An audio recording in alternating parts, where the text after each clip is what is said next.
চাচা, ইমার্জেন্সি কিছু টাকার প্রয়োজন, তাই ভাবতাছি এই জায়গাটা বিক্রি করে দেব। আর এই জায়গাটা যে নিব সে সুন্দর করে বাড়ি করতে পারবো। পাশে রেল স্টেশন আছে, আবার সামনের দিক দিয়ে প্রায় 10 ফিটের মতো রাস্তা আছে। যেই নিব এই জায়গাটা সে সুন্দর করে বাড়ি করতে পারবো। হ্যাঁ বাবা, ঠিকই কইছো, জাগার পজিশন ঠিক আছে। তা বাবা, কাটা কত করে নিবা? চাচা, বর্তমান তো এইদিকে 15 লাখ টাকা করে কাটা চলতেছে। তো আমার যেহেতু ইমার্জেন্সি টাকা দরকার, তাই প্রতি কাটা 13 লাখ টাকা হলে ছেড়ে দেব।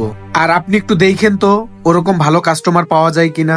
হ্যাঁ বাবা, ঠিক আছে, তোমার যখন ইমার্জেন্সি টাকা দরকার, তে বাবা এই জায়গা তো 13 লাখ টাকা বেচতে পারবা না। আর বাবা শোনো, যদি 10 লাখ টাকা হয় তাহলে আমি দেখতে পারি। কি বাবা, তাহলে কি কও, দেখবো? 10 লাখ টাকা চাচা লস হয়ে যায়। তো আমার যেহেতু ইমার্জেন্সি টাকা দরকার, তো আপনি একটু দেখেন যদি একটু বাড়ায় বিক্রি করতে পারেন। না বাবা, এটা হইব না। যদি 10 লাখ টাকা হয় তাহলে আমি দেখতে পারি। আচ্ছা কাকা, ঠিক আছে, তাহলে আপনি 10 লাখ টাকায় দেখেন। ঠিক আছে, আমি দেখতাছি। আব্বাস ভাই, আপনারে কইছিলাম ভালো একটা জমি দেখেন। আপনি আমার কই নিয়েছেন এই জঙ্গল মঙ্গলের ভিতরে?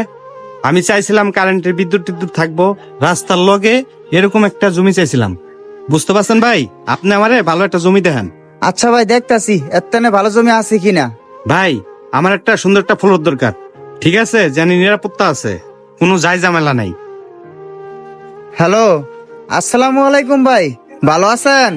হ্যাঁ হ্যাঁ, আমিও ভালো আছি। সুন্দর একটা প্লট লাগবো যেখানে কারেন্ট আছে, রাস্তা আছে।